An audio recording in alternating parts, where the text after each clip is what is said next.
May 15th, 2022. My name is Kathleen McElroy, and I'm interviewing Fred Alexander for the Commemoration and Contextualization Initiative. We're on the University of Texas at Austin campus in the Moody College of Communication studios. Thank you, Mr. Alexander, for agreeing to this interview. This interview is being recorded, and the unedited copy will be housed at the University of Texas at Austin. Please know if there is anything you do not wish to discuss, I will honor your wishes. If there are topics you wish to discuss and I haven't asked about it, please do bring it up. Lastly, if we need to take a break to use to get a drink of water or another reason, just let us know. Let's start with growing up in Texas. And I believe you say you went to high school in Fort Worth. Can you tell us a little bit about your childhood and your family? Sure. As I've said, I was born in Texas. I've lived in several places during my school years. I initially entered school in 1947 in a small East Texas town called Mineola. Excuse me. I went through grades 1 through 6 in Mineola. And then at that time, my father had a transfer from his job in Wood County, which is where Mineola is, to Tarrant County in Fort Worth. Now, your father was a county agricultural agent. That's right. He was an extension agent from the A&M system. His primary job was to advise black farmers on the best techniques and best practices to get the most out of their farmland, most out of their crops, and to be able to maximize what they grow for themselves and their families. So having a father with a college education, was that a rarity when you were growing up? I later learned that it was. At the time, I just thought all fathers went to school, went to college, had a job, but it wasn't until later that I did realize that, especially for my father's generation, that it was somewhat of a rarity. He went to Prairie View, entered Prairie View, I believe, in 1935, and graduated in 1939 with a degree in agriculture. And I just wondered, did that sort of influence your thinking, well, I can go to college, that it was almost an understood message in your family? It was understood. I'd have to say that it was understood more than just from my family, but it was understood from our community. I.M. Terrell, which is the high school that I graduated from in Fort Worth, was at that time one of the major high schools in the state of Texas, along with, of course, the Dallas high schools, Booker T, Madison, Lincoln, and, of course, the Houston schools. And I think our culture was pretty much the same at that time. Our teachers, our communities expected us to excel and expected us to go to college. My high school counselor advised that I go to an HBCU because I guess I exhibited some things that she thought would be useful at that period of time in the black community, but I wanted to be an architect, so I chose the University of Texas because that was one place where I could get a degree in architecture at a fairly inexpensive cost in 1960. So what about your childhood made you interested in architecture, or just tell me about your childhood in general? Well, I guess I had developed an interest in how things looked at a fairly early age. My cousin and I, every year in late August, early September, would go around in Fort Worth to all of the warehouses in town to see if we could get a sneak peek at the new automobiles that were coming out. What was your cousin's name? Jacob. Jacob? Okay. Yeah, Jacob Love. So he and I would just get on foot and we'd go all over Fort Worth, peeping in warehouse doors and trying to get a glimpse of the new cars, see what the fins looked like. So I had an interest in that. That's when I first started sketching around and designing things. I really had an interest in how cars looked. And I guess from a practical point of view, it went from being interested in car design to being interested in buildings. And that's how it initially evolved. Were your parents supportive of your, architectural career or thinking about it? Well, they were supportive in general. My father wanted me to be a geologist. Why? It just so happened that at that time there were discoveries in some of the East Texas oil fields. And some of the black farmers that he encountered had owned property that they didn't know until it happened that contained good chances for developing oil.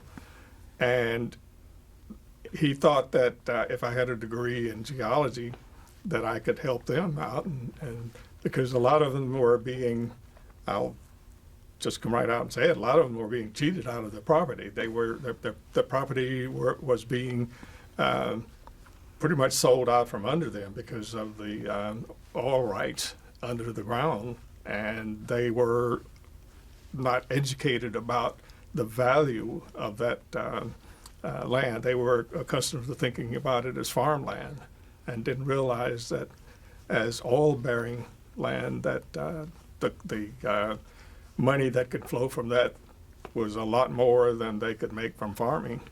So he initially wanted me to be a geologist, but I didn't have any interest in that. So it seems like your father, and maybe your mother too, were interested in community, especially black communities. They were, especially my father because of his job, which was basically to go around the county and advise farmers. And some summers I would spend my days going around with him and going to those farms and helping him out and doing things that I never thought I would get a chance to do being a city boy in Fort Worth. But, we'd go help the farmers load their pigs and take them to the fair or take them to the Fort Worth Stock Show and do that kind of thing. So his job basically was being involved with black farmers. And of course we know now, if you keep up with the news about what's happening to black farmers, they really have suffered a great deal in the past several decades because of USDA programs. So at that time, though, that was his primary focus, was helping them. And I guess out of that, a real sense of community was developed. It seems so evident, yes. Were there any did you have any favorite teachers in grade school or in high school at IM Terrell? I did. There were several. I guess I didn't have one favorite. There was Miss Phillips, whom I recall fondly, was my journalism teacher. I fancied myself a pretty good writer, and I later found out that it was hard work. I thought it was kind of easy. You just sit around and scribble something. When did you find out it was hard work? Did you work in the high school paper? Actually, it wasn't. I did. And I wrote articles and worked on our yearbook and that sort of thing. But that was fun. But it wasn't really until college that I found that writing was basically not as easy as I initially thought. It requires some thinking ahead. It requires being able to think in terms of an outline, where you want to begin, how you want to develop the story, how you want to end the story, what point you want to get across, and how to use language, and so forth. So I had an interest in writing, but not in terms of pursuing that any further than what I needed to get a degree in architecture. Well, we'll come back to that because, of course, as a journalism teacher, I find that interesting. So we talked a little bit about Terrell and how it was a community of expectations for its sterling students. I get, students like you, the expectation of going to college, of, to use an old-fashioned phrase, uplifting the race. Could you talk a little bit about that, a little bit more? Well, I think it was something that was there, not just at I.M. Terrell in Fort Worth, but I think it was something that all of the high schools before integration, the black high schools before integration, shared. I've always thought that our teachers at that time were much more qualified than they are now, and I don't mean to demean teachers at this point in time, but I think a lot of our teachers had degrees beyond just a first degree. They had master's degrees, some had PhDs, mostly from Eastern universities, because mostly they could not get those advanced degrees at schools in the South. So a lot of them went to schools in the North and Northeast. And I think by today's standard, they were overqualified. And I think their expectation grew from what they had to do in order to be in the job that they were in. And at that time also, I think being a teacher wasn't at the top of the employment food chain, so to speak, but it was at least, I would consider a higher level that you could aspire to, being a black person at that time who had ideas about being a professional. It's, I guess, considered at this point, and pardon me if I'm wrong, but it seems more like a middle-class profession at this time. At that time, all of our teachers were, we thought, very high-class people. They lived in the best houses in the best part of town and so forth. Well, to that point, they were a part of the community itself, right? They were, in fact, leaders in the community. Yes. You could talk about that, because I think that's one of the differences that we often hear, that the teachers then knew the students, were a part of the community, and were woven into the fabric of the black community. My father knew all of the teachers. My mother belonged to several women's clubs alongside teachers. Even though my mother didn't have a college degree, she still was the social equal, let's say, of teachers, because of the community spirit that pervaded and really went beyond the limits that class designates. She was just as much a member of the community as those teachers were. I don't think there was the kind of separation that there might be now as our classes have stratified. I mean, there's a real upper level, high upper level, lower levels, and middle levels, and then we had black people. Let's talk about your mother a little bit. Now, you said she was an expert seamstress, and now I'm hearing that she was a part of the community. What were some of her community endeavors? I didn't learn a lot about things that she was doing until actually later on. I don't know if Fort Worth is different from other cities of its size, but I've learned that there is a fairly widespread group of club women, let's say, in Fort Worth. There is a Federated Women's Club, which is an umbrella for all of those smaller club groups.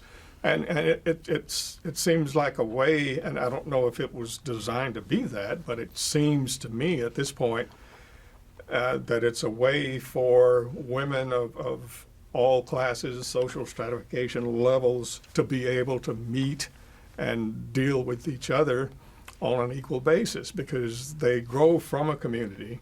They are part of that whole umbrella, and they meet and discuss ideas that are going on in their communities, and then they bring them to that umbrella group, and it makes for, I think, a more cohesive community because of that level of involvement that these women have. I could be overstating that. As I said, I've just recently learned about that because I've been involved in a project for that Federated Women's Club in Fort Worth, where they have taken a building that they built back in, I believe, 1920s, early 1920s, and actually remodeled that building. And I helped out by advising them on certain things that they needed to know and certain things that they needed to do to make that remodeling project a success. And in the process, I've learned about how those clubs operate. And you remembered your mother being a part of it. And I remember her being a part of that, yeah. In fact, as I was going through some old photographs preparing for this, I found some photographs of her with her club members that dates probably from the 1970s. Oh, tell me what the pictures are like. Well, one of them was kind of neat because it showed her in a dress that she designed and made. And I thought, my eye just went straight to it before I even realized it was my mother. My eye went straight to that dress because it was so different from the other ladies' dresses. It had such a distinctive pattern in it that I thought, no, this is not store-bought. And that's my mother. Oh my goodness! So you recognized the dress before you recognized your mother. And I thought, well, somebody must have designed that and made it, and I realized that's my mother there. She must have made that dress because it was so different from the other one. So you don't remember actually making that dress, but you could tell that was. Mm-hmm. Yeah. That is awesome. Now, Tarrant County. I mean, growing up, we don't know. We can't compare racism or actions from Tarrant County versus what's going on in Dallas. But what was the sense of race relations where you were growing up? I will have to admit, I'm not going to say I had blinders on when it comes to race relations, but I wasn't woke yet. Let me put it that way. My wokeness didn't come until my first year at UT in 1960. Do you think your parents were protecting you maybe from things they were experiencing? No, they weren't protecting me. I guess it's because I actually went through a couple of things that should have made a bigger impression on me than they really did. What things? Well, for example, you may have heard at some point, I believe it was 1955, somewhere along in there, or pretty much a race riot in Mansfield, Texas, when they tried to first integrate the schools in Mansfield. At the time, we were living in a small town just south of Fort Worth called Kennedale, and my father's mother, my grandmother, lived just south of Waxahachie in another small town called Italy, Texas.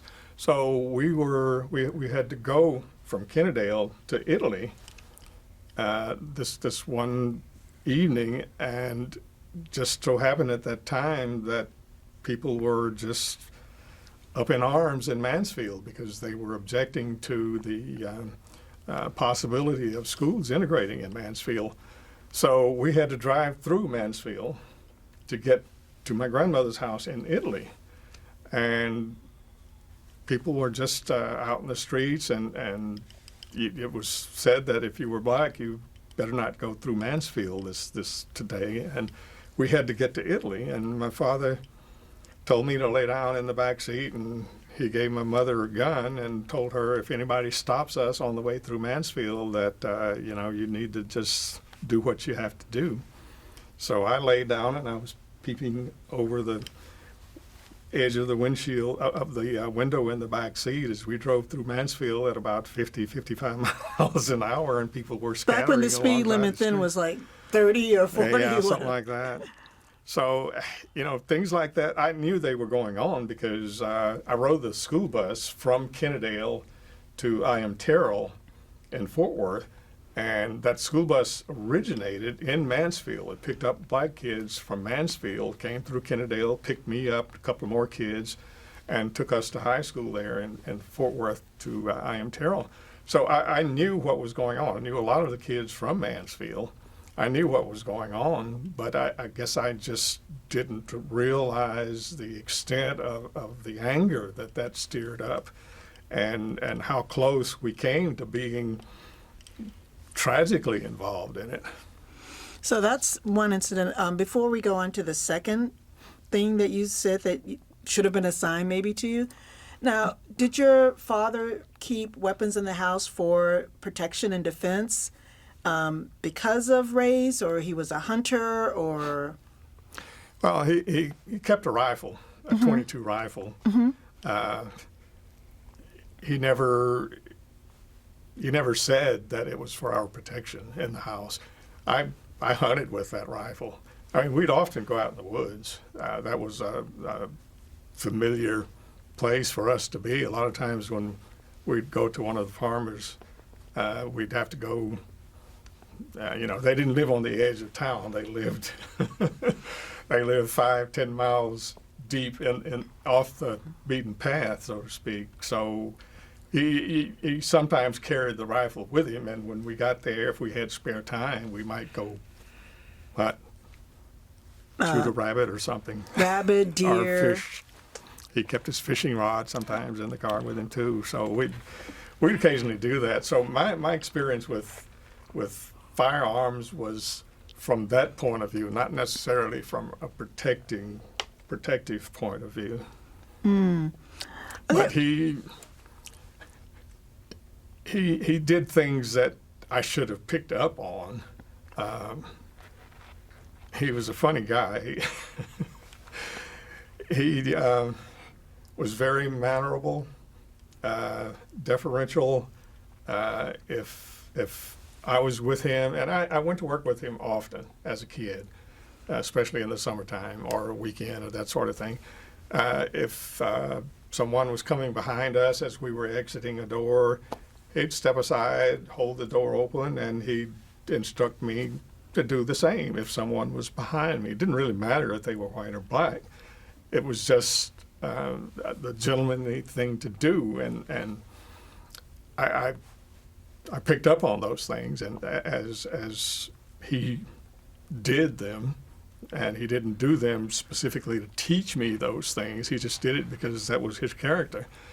But in other ways, and the reason I said he was kind of a funny guy is he was very competitive on the other hand, because if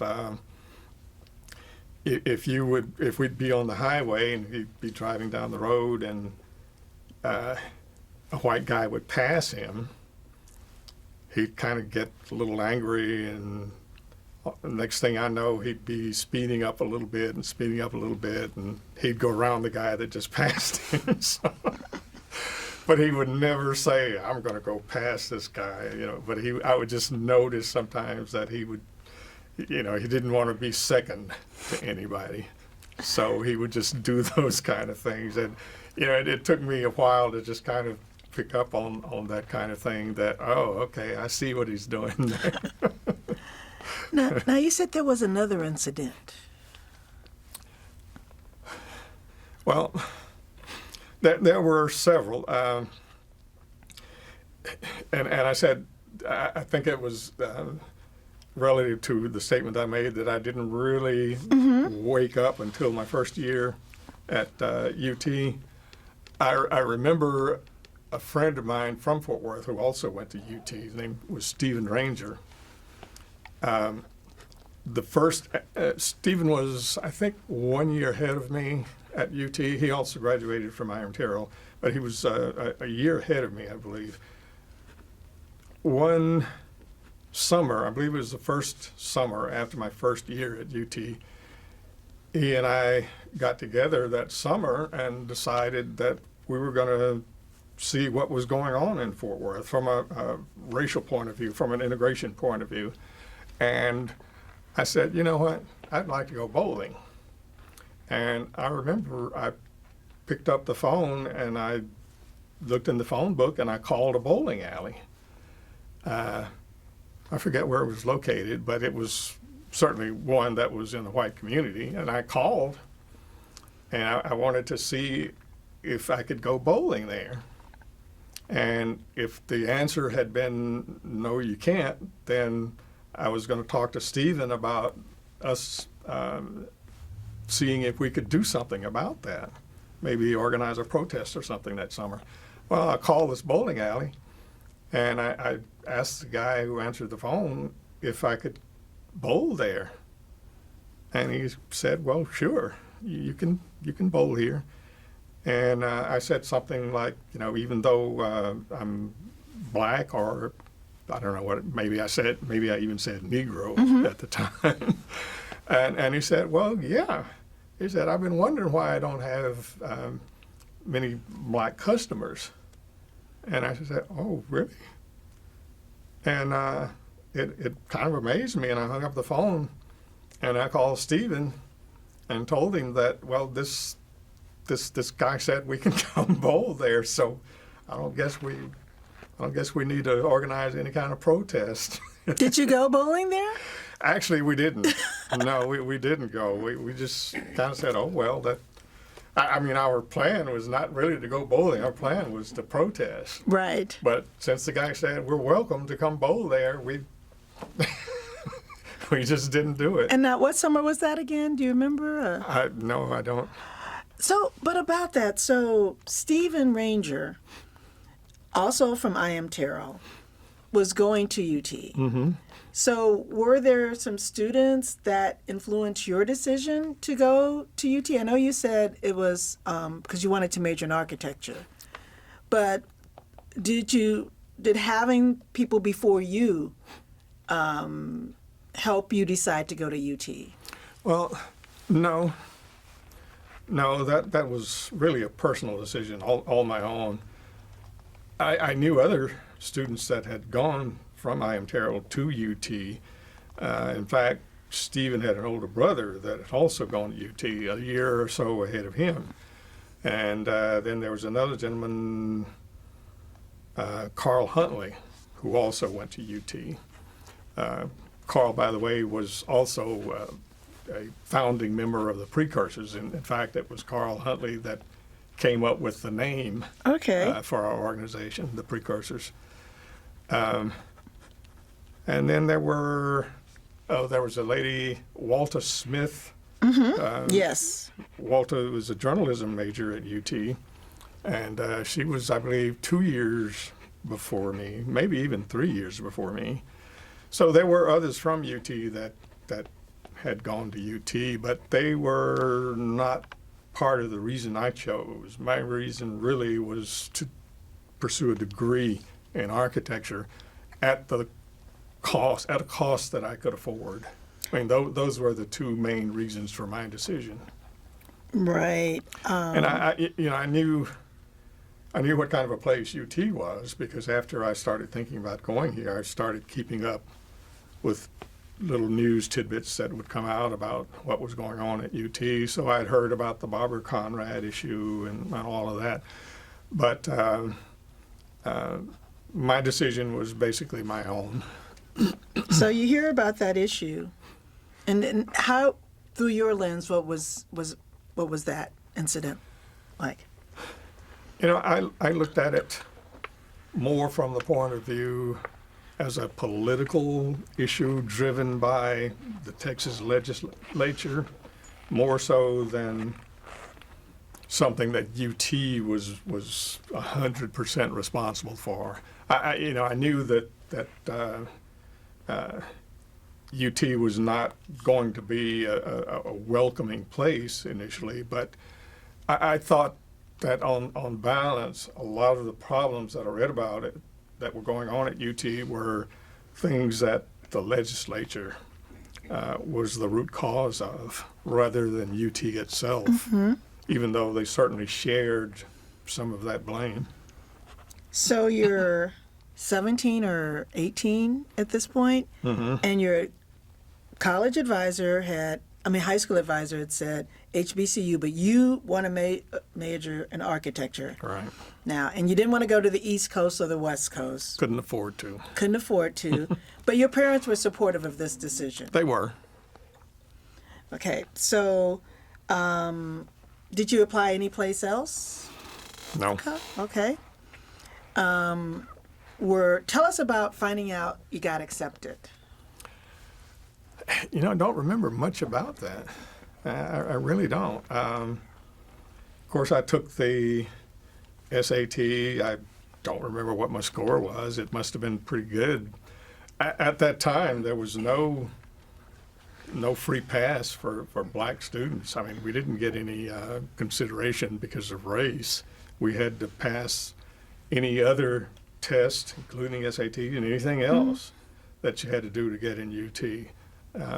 We didn't get here because we were black. We got here because we were the equal of any other student that was admitted at that point. There were no preferences that I was aware of that were given at that point in time. We had to earn our way in scholastically, just like anybody else. And your family was supportive? Were you expected to pay for college, or could your parents help a little bit? Actually, I got a first-year tuition scholarship from, I believe it was the Omega fraternity. Okay. That took care of that first year's tuition, so that was welcome. I did expect spending money from family, and I did get spending money from family initially, but I came to realize, since I had other siblings that were still at home, I came to realize that I couldn't really depend on that, not to the degree that I wanted. So I realized early on that I was going to have to do something to support myself and to pay my own expenses. So I found jobs all over this campus, really. I worked in a lot of different places. I worked in the student union. I worked in the faculty club. Wherever those jobs were, they were basically $1 an hour jobs. But if you did the right things and took care of the right things, you could make it on $1 an hour at that point. I mean, things were just not that expensive. So I, along with help from home, I supported myself basically with those $1 an hour jobs. So how did you get that scholarship? Did you apply for it, or? No, I didn't. I didn't even know I was getting it until I actually received it. I was, and that was kind of an interesting story too. I always thought I was the salutatorian at high school, but I came to find out a year or so later that I wasn't. I was the male with the highest grade average, but I was not the second student with the highest grade average. I guess there was a little, I don't know, a little favoritism going on there. I guess the school decided that it had to have an equal balance between a male and a female at those highest honor levels. But grade-wise, I was not the salutatorian.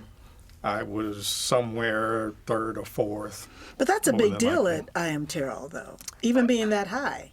Yeah, I mean, we had a graduating class of, I don't know, a couple of hundred, I guess it was. I don't really recall at this point. And it was almost like a magnet for the top black students at that point, I actually lived in the Dunbar school district. Dunbar was the other major black high school there in Fort Worth. But my father had gone to IM Terrell, and And I didn't even know that until much later in life, that he had actually graduated from IM Terrell back in the 30s, early 30s or mid 30s. And he didn't really talk about it, but I knew he wanted me to go to IM Terrell, but he never said he wanted me to go there because he went there. He just said, I want you to go to IM Terrell, and which I did. I didn't have a problem with that. I was more familiar with the South Side of Fort Worth, which is where the students are drawn from that go to IM Terrell. So I was much more familiar because I had relatives that lived on the South Side. I was much more familiar with the South Side than I was at Stop 6, which is the community that Dunbar drew students from. So you are the male salutatorian, and you get this scholarship from the Omegas. I hope I'm remembering Omegas right. I believe it was. I don't think it was either Omegas or Alphas, but I'm 75% sure it was Omegas. I hope I'm not giving Omegas credit for something that somebody else did, but I believe it was the Omegas. It's been a while ago. But that must have been a happy moment in your household, some unexpected. It did, yeah, it was. So you go from a fairly stable black community and culture to Austin. What is that like, that first week on campus, the first day on campus or in Austin? You know, what did you see and how different was it? Well, Austin was, I guess compared to Fort Worth, it was maybe half the size of Fort Worth. And tell us again what year, your first year on campus. 1960. Okay. Fall of 1960. I remember the population number on the city limit sign was, I think, 186,000, something like that. This is going south from Fort Worth. From Fort Worth. Mm-hmm. So 180,000. And by the way, I came to Austin on a train. Okay. I had a big old trunk that my aunt had loaned me, and it was one of those old trunks that you could open up, and I mean, well, I don't see anything here in the room that it was the size of, but it was huge. So train was the best way to get here carrying that trunk. And that was like a 6-7 hour train ride to get here. So, and there was another student, Frankie Collier, who came along with me, and just so happened that we came on the same train ride. The train started from Dallas, so she was from Fort Worth, I was from Fort Worth. We met each other at the train station. I didn't know she was going to be there. She didn't know I was going to be there. We just happened to see each other there at the train station in Dallas. And we both came to Austin on that train. So I had been to Austin before, though, earlier that summer, after I had signed up for a dormitory room. My Which parents dorm? and I came to Austin to look at the dormitory, which was San Jacinto Dorm D. The San Jacinto dorms were basically leftover Army barracks that were spread out along San Jacinto. There was A, B, C, D, F, and D and F were the two that black males were allowed to live in. They were all male barracks. So I had a room in dorm D, and we came down earlier that summer to check the dorm room out, and that was a little bit of a shock that summer when we drove down and realized that my dorm room was in an old leftover Army barracks.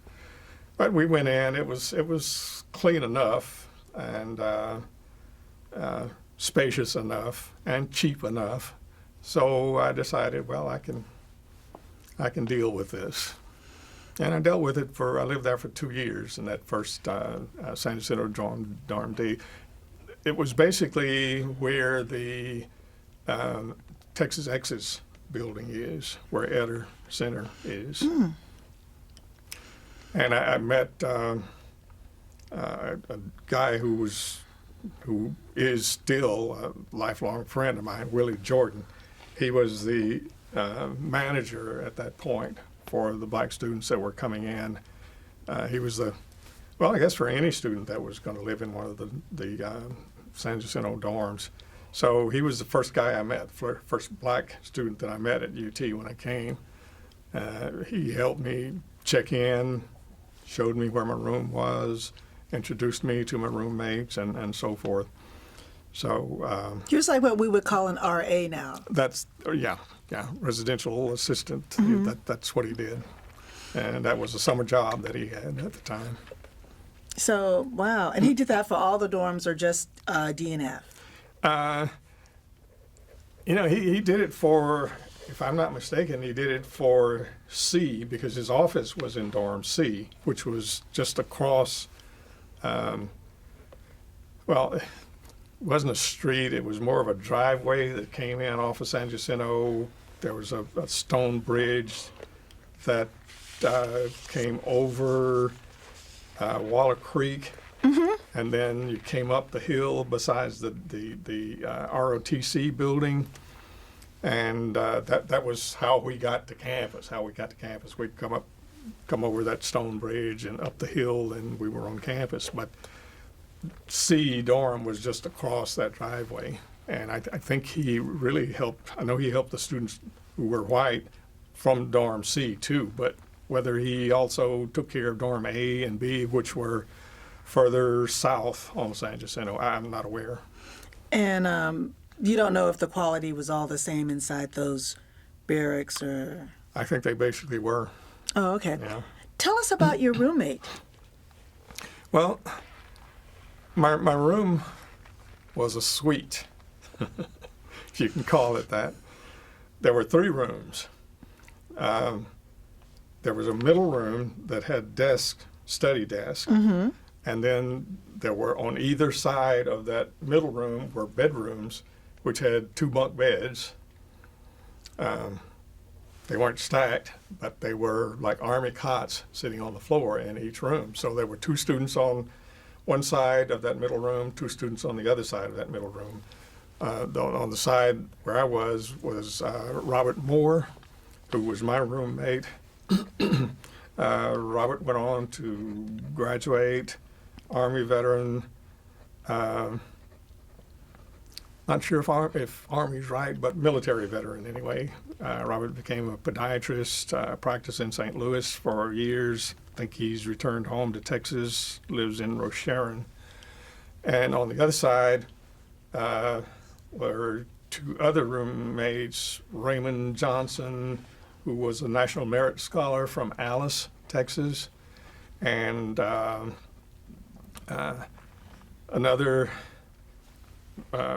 Raymond's roommate who, trying to remember his name. I believe he was from Yoakum, Texas, if I remember. And I'm not recalling his name right offhand, but he was kind of a cool guy. I remember he was the only one of the 4 of us that smoked. So we had a little bit of a problem with him for that. But he was quiet, but he was kind of one of those cool guys. He always reminded me. You might have called him a cool cat back in the day. Yeah, cool cat. Yeah, yeah. Now, so you stayed in touch with Robert Moore? Stayed in touch with Robert and Raymond. I haven't seen Raymond for a while. Last time I saw Raymond was at one of the precursor gatherings. Robert, he and I are Facebook friends, so we occasionally trade comments or likes or loves or whatever. So, and he has, I believe, 2 daughters who also went into the medical field too. So we do stay in touch. I want to clarify a couple of things that we talked about previously. You were the oldest of how many siblings? I was the oldest of 4. Oldest of 4. So that when we're talking about money and you're realizing you're not going to be getting what the students today might call Whataburger money. Yeah. You know. And the other thing is you were shocked by the Army barracks. So your own personal lifestyle in your home had been much more comfortable than what you saw. Well, I guess I'll put it this way. We lived in a typical suburban home in a black neighborhood at that time. What I expected, though, at UT was, I guess, something a little better than what we got. I realized that the dorms were still segregated at that point. Breckenridge dorm, which was more of a typical, what you might call a typical campus dormitory, brick construction. Breckenridge had a section that was reserved for black students, and there was more of a campus atmosphere at Breckenridge than the San Jacinto dorms.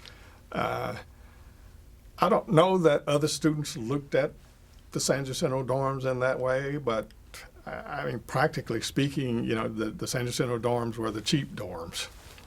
And whether there was some vestige of that reflected on the students who lived there or not, I don't know if that was the case with other students who looked at or knew San Jacinto dorm students. But it was obvious that there was a big drop off in quality. And there might have been a hierarchy.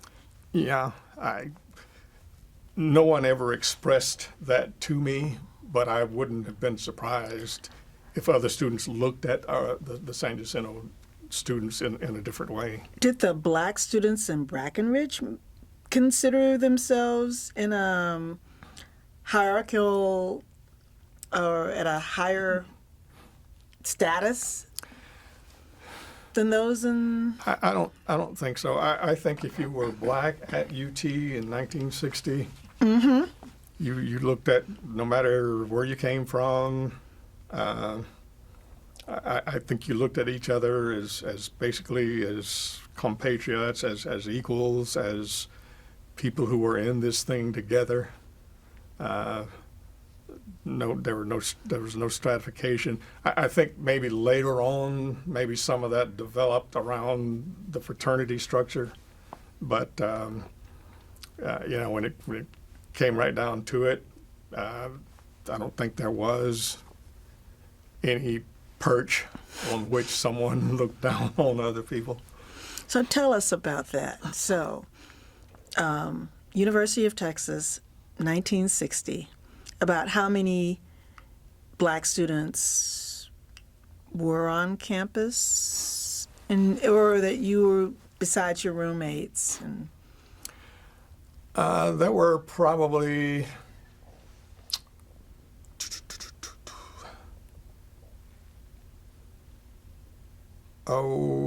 50 in dorm D.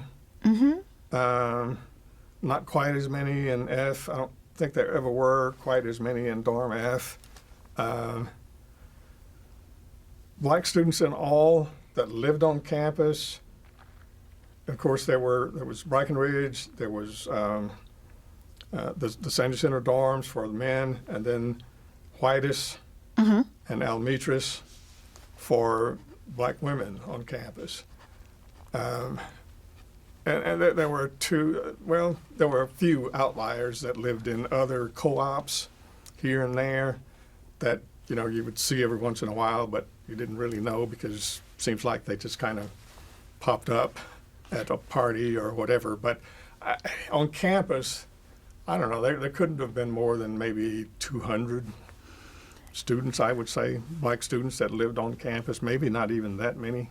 And you said you all shared a cultural feeling about UT. So tell us about that first semester and what it was like as a UT student and as a black UT student.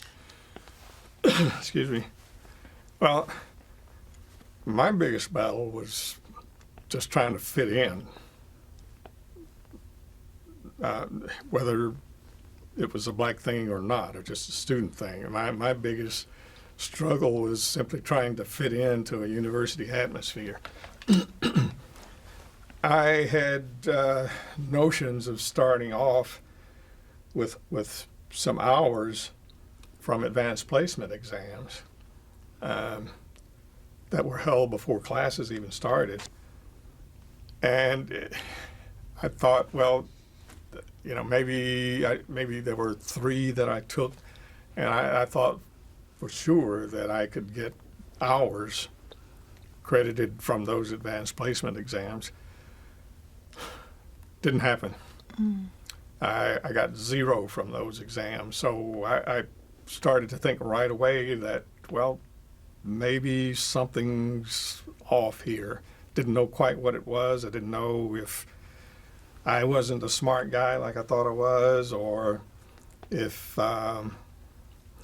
there was something else going on, some prejudices at work or whatever. But I began to realize, even before classes started, that, well, maybe I'm going to have to adjust my whole way of thinking about this. So I concentrated, as a result of that, I concentrated on trying to make my grades, on fitting into a college atmosphere. There were protests and those sort of things going on. On what? I'm sorry? Protests specifically on race? Black students protesting segregation on campus, off campus, along the drag. They weren't daily things, but they were happening, but they weren't happening with the frequency that came a little bit later, a few years later. But I decided at that point not to deal with that. That I think I needed to just see if I can figure out the scholastic part of fitting in on a college campus and kind of get my head right so that I could make my grades. And your roommates were participating in some of these? No. So pretty much the 4 of you we were are all just freshmen. you So got your head down. And so what was your GPA coming into UT? You said you were a salutatorian. I made 1C Which class? in 12 years of school. I made 1C. That was a biology class in the 10th grade because I lost my textbook. And I couldn't study, didn't study for the final, didn't think I needed to, figured I knew enough to pass the final, and turned out I didn't. So we're talking So I made a C. 3.99 or 3.98 or something like that. Yeah, I don't remember if we were on the 4-point But scale, but as I said, that was the only C I ever made. From grade 1 through grade 12, I made 1C. And everything else was mostly A's and occasional B, but mostly A's. now, were your roommates equally scholastically high and seemed like? They were. As I said, Raymond Johnson was a National Merit Scholar. Mm-hmm. Robert was from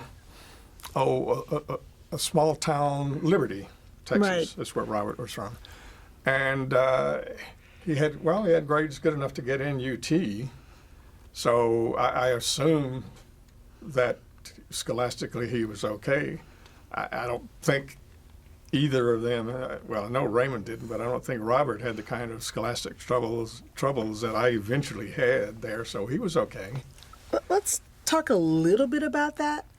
Were your professors welcoming that first semester or in the beginning? Well, as I said, I enrolled initially in architectural engineering. Didn't take me long to discover that wasn't where I really should be. I should have been just in architecture.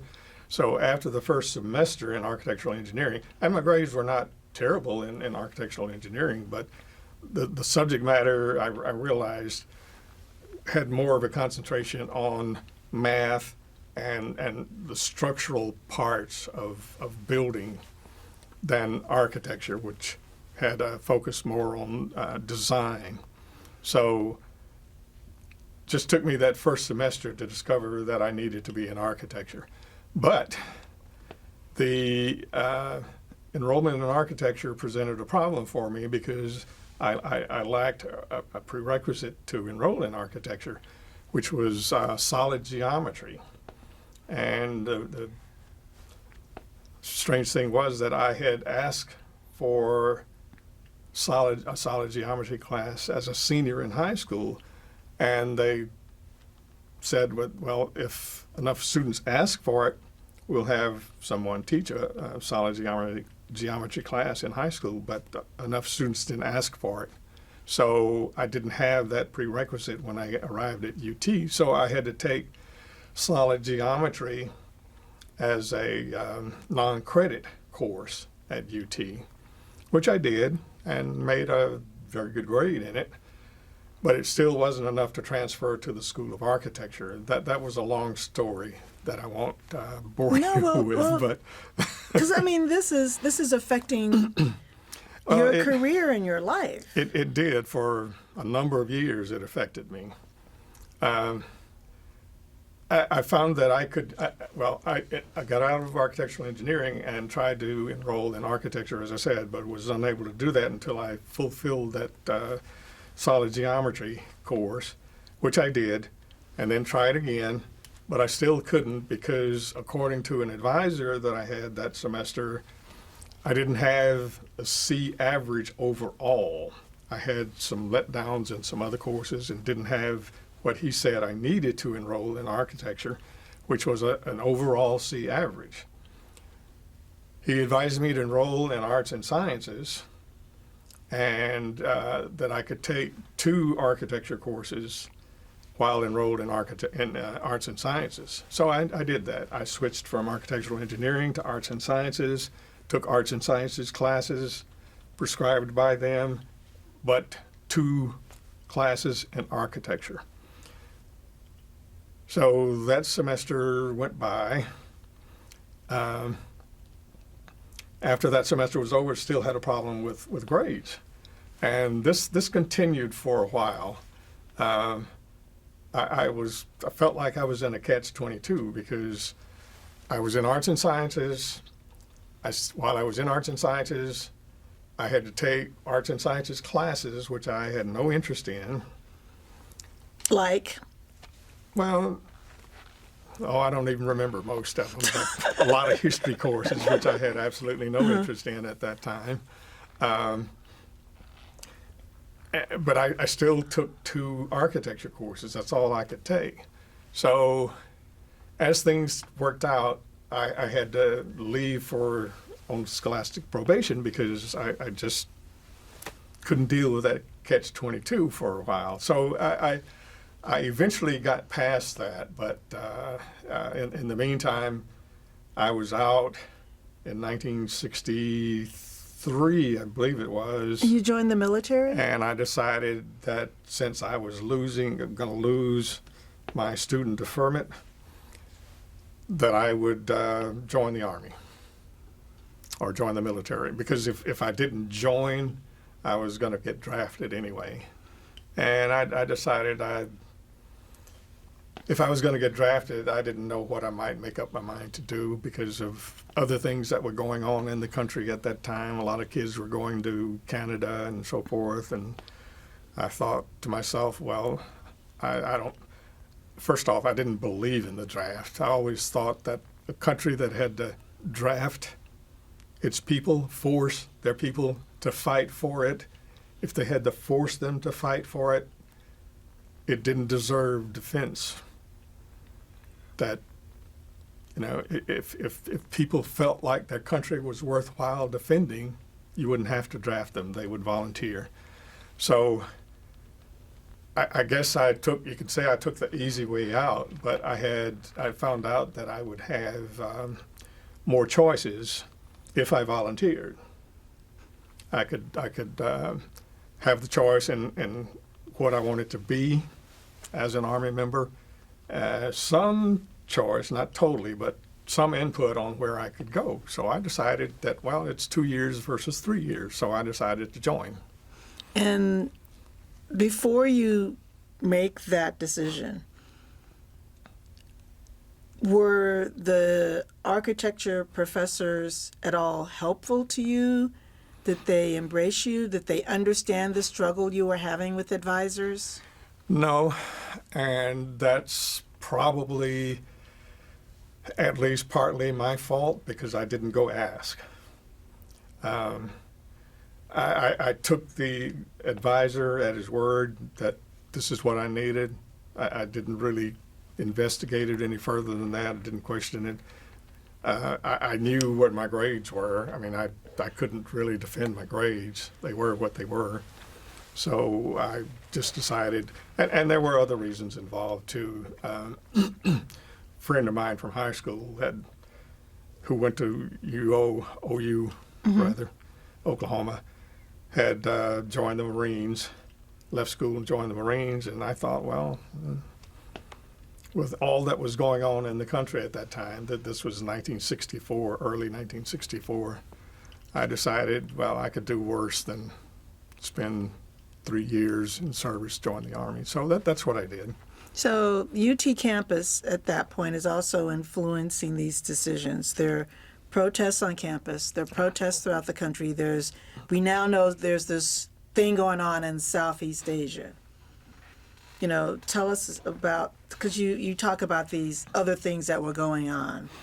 Yeah, particularly that thing going on in Southeast Asia. and that had a lot to do with that choice of 3 years volunteering versus 2 years drafting. There was a very good chance if I had gotten drafted and gone instead of taking the road to Canada that I would have been sent to Vietnam. So I decided to go ahead and take the extra 3 years and volunteer and hopefully make choices that would enable me to go somewhere else besides Vietnam. And that's the way it worked out. The Army played a trick on me, though. I'll have to give them that. They played a good one on me. And what was that? Because I had some drafting courses, both when I was in that one semester in architectural engineering and drawing in architecture and so forth. They asked me what my MOS, what I wanted my MOS to be in the Army, my military occupational specialty. And I said, well, I've had a lot of experience with drafting, with drawing, and why don't you send me to drafting school? So this sergeant who was there in the recruiting office, he flipped his book open and he looks down and he says, oh yeah, we can do that. So he gives me what I think is an MOS in drafting. So I went through basic training in Fort Lee, Louisiana, and finished that basic training and then went to Fort Leonard Wood, Missouri for advanced training, which I thought was going to be in drafting. I get there the first day to go to our first class. I walk in, sit down. A few minutes later, this Spec 5 comes in, picks up a wrench and bangs it on a table and says, does anybody know what this is? And holds up what we used to call a monkey wrench. And everybody looks at each other just a little shocked by this guy picking up a wrench and banging it on the table. And somebody said, well, that's a monkey wrench. And he says, no, that's a Stilson wrench. And I'm going to teach you the difference between a monkey wrench and a Stilson wrench in this class. And I right away, I held up my hand and I said, I'm sorry, but I think I must be in the wrong classroom. I'm supposed to be in drafting. He says, no, you're signed up. You read my MOS number, looked at my name tag, so, oh, Alexander, you signed up for this class. And I said, well, what class is this? He said, plumbing. Says, you're in a plumbing class.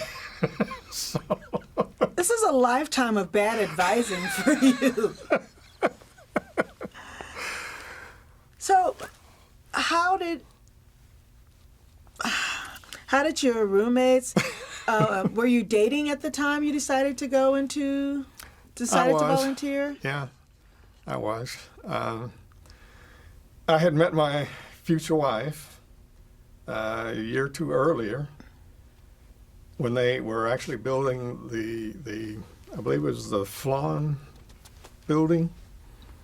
When it was originally under construction, there was kind of a muddy path where they had the construction fence just outside that fence, and they had some boards laying down so students could walk over the mud puddles. Mm-hmm. And I was going one way, and this black girl lady was coming the other way, and there was not enough room on the board for both of us, so I stepped off into the mud to let her walk by. Such the gentleman. Exactly. Trained by his father. So she walked by, and I spoke to her, and she turned around and smiled and spoke back to me, and I just kind of went, Did you get her name then? No, I didn't. Not then. But at the time, I was working in the student union, and I was working there one evening, and I saw her come in with another student and sit in a booth there in the student union building. So I don't know what I was doing, buffing the floor or something. I don't know. I was working there. And I went over to her table and I said, aren't you the one that pushed me in the mud the other day? And she said, well, yeah. So we introduced ourselves, and it turned out that her name was Vivian Johnson. And she had just transferred to UT from Tennessee State University in Nashville. And she was an economics major, and she was living in Whitus Dormitory. So I asked if I could come by later and see her at Whitus. And she said, well, yeah, okay. So I did, and we started dating. And in fact, by the time I got to the point where I was going in the Army, we were pretty serious. But we were both in no shape to do anything more than just date at the time, because I didn't know what the Army was going to involve at that point. And she had her mindset on graduating from the business school in economics. So, in fact, she took me to the bus station in Austin when I got ready to leave to go back to Fort Worth prior to going in the Army. And we made plans to meet at some point and talk further, see where we both were at that time. And we did. I spent that first year basically in, I said Fort Lee, Louisiana. I'm sorry, Fort Polk, Louisiana. Okay. Where I got Lee from. Fort Polk is just outside of Leesville, Louisiana. That's where I got the Lee from, but it's Fort Polk, Louisiana. So spent the first few months in basic training in Fort Polk. As I said, then went to Fort Leonard Wood, Missouri. For plumbing school. Missouri, for plumbing school. And then they sent me back to Fort Polk. I was part of an engineering battalion, which was great. That's where I wanted to be. I wanted to be an Army engineer. So I was in the right place, just not doing the right job. But as it turned out, I was assigned to the headquarters unit at Fort Polk in our engineering battalion. And myself and another guy were we basically ran our little headquarters detachment there. We had a sergeant and, of course, a captain who was the head of the battalion. So we got to do a lot of things. I got to did some drafting there, did more drafting than plumbing. In fact, I And didn't do any plumbing work. I did more drafting work than plumbing. I drew maps and drew other things while I was there as part of that. so it was almost beneficial to your career. Did that help stabilize your idea of what you wanted to do when you went back to school? I still had thoughts of maybe making the Army a career because I enjoyed it. I enjoyed basic training. I was 6'1" and probably never weighed over 145 pounds before I went in the Army.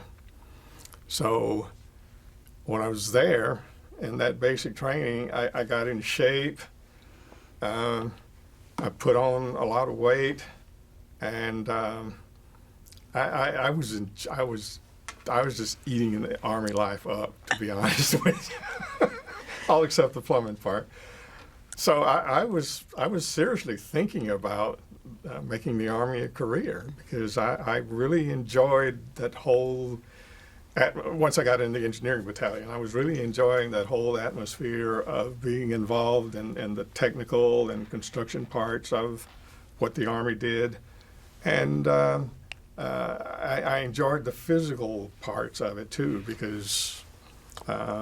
I played sports in high school, never very well, never made it past junior varsity on any Which team sports? I ever played on. Which sports? Basketball, baseball in high school, but I never got very far. In fact, there's a very famous high school basketball coach that came out of Fort Worth, and I give him credit for ending my basketball career in the 10th grade. What was his name? Oh boy. We can find that. We can find it We can out, find yeah. that later. Yeah, if you hadn't asked me, I would just roll right off my tongue. I know those things. You get asked, and Yeah. but he kind of told you. But he came in when I was in the 10th grade. After my 10th grade year, he came in and he put in a whole different system. First thing he did, we never touched a basketball the first week. All we did was run. And after that first week, I went to him and I said, "Coach, I don't think this is for me." And he said, "Yeah, I noticed." He said, "It's no shame in quitting if you don't think this is for you." And I said, "No, I'm an old type basketball player. My favorite shot is a set shot from the corner, and he's looking for kids that run and fast break and play more of an upscale type." So he said, "Yeah, that's fine. Go do what you want to do." Well, that's a good segue into talking about maybe feeling you felt as if you fit in the Army in ways that you didn't fit in at UT. Is that a fair thing to say? Yeah, it's fair, and probably I didn't experience some of the same things in the Army. I know that they existed, but I guess my path just happened to be one where I didn't experience certain things that I did experience at UT. And I'm talking about some of the backlash to black students at UT. Let's talk about those things that you were experiencing at UT, because it seems as if it did partly play a role in your deciding to go to the Army. Yeah. As I said before, though, there were a lot of other things involved in that decision. I don't want to put all of that on Right. my experience at UT, because there were a lot of other things going on there, both in the country, in my family, in Texas, in UT. And I certainly don't want to put more of the blame on UT than UT deserves, although certainly had a share of things. There were the usual things, being just a general feeling of not being, not feeling like you're welcome. How did that manifest itself? Well, for example, one class I had, which I just honestly didn't get, was trigonometry. So if I had had a class like that in high school, I would have been able to spend as much time with that teacher as I wanted to at I.M. Terrell until I got it.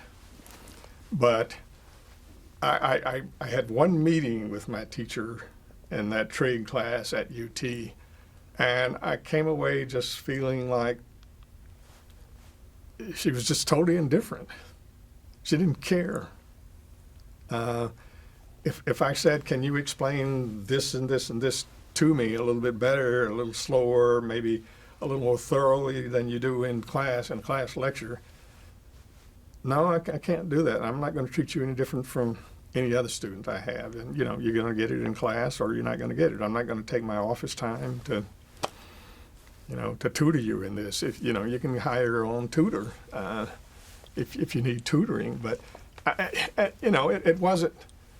it wasn't said in anger.